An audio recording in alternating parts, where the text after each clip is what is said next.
pretty similar, although with the PlayStation Move, the paintballs go wherever the player is pointing with the move. So rather than with the analog sticks, you have to turn the whole camera to aim and fire at things. With the move, you can actually stand in one spot and paint things. So if you really want to paint everything black, the move is probably like a better control scheme for that. Oh, I wish. No. Unfortunately, we're a very small team. So it would have been great to create like a huge infinite space that you can explore, but we ended up creating something that is as good as we possibly could make it. And so it's not quite open world, but it's meant to feel fairly open and to give players a chance to go off places where they don't necessarily have to go, but they just want to explore. The player is a boy named Monroe who is chasing after a swan. And the swan has stepped out of this unfinished painting and wandered off into this crazy white world. And so the player is following the swan's footprints, kind of like Alice in Wonderland, chasing after the white rabbit.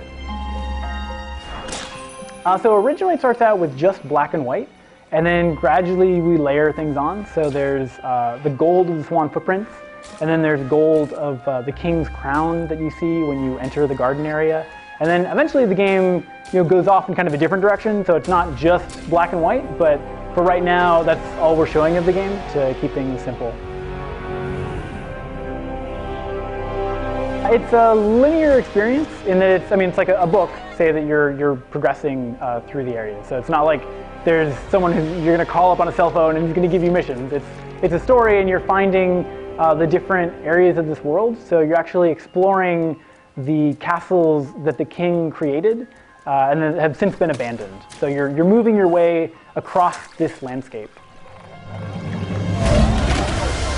The king is just this crazy figure. He's an artist who created all of these castles and cities and things that you'll ultimately be exploring, and was in the end not a very good king. Everyone has kind of moved away, and as a player you're exploring not only the things that he built, but then also the kinds of things that he was interested in. And so each of the areas of the game reflect what the king was like at that time. So you see the king as like a young man building these crazy elaborate structures, and then later on it's a little bit more of an imposing city that he builds.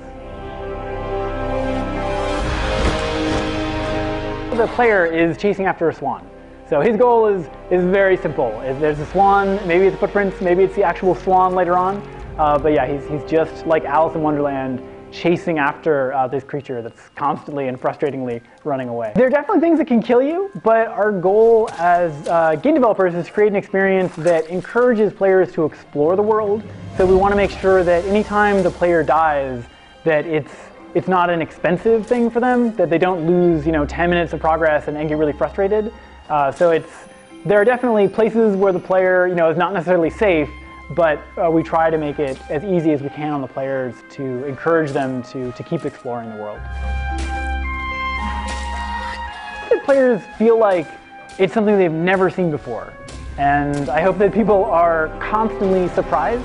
So certainly the beginning of the game is going to surprise a lot of people because they've never been in a white space painting black, but our goal is for the whole game to keep that emotion alive, and we found that it's really hard to create this sense of wonder and to keep it alive for the whole game. And so our hope is that we've set things up in such a way that people are smiling and gasping for the whole game.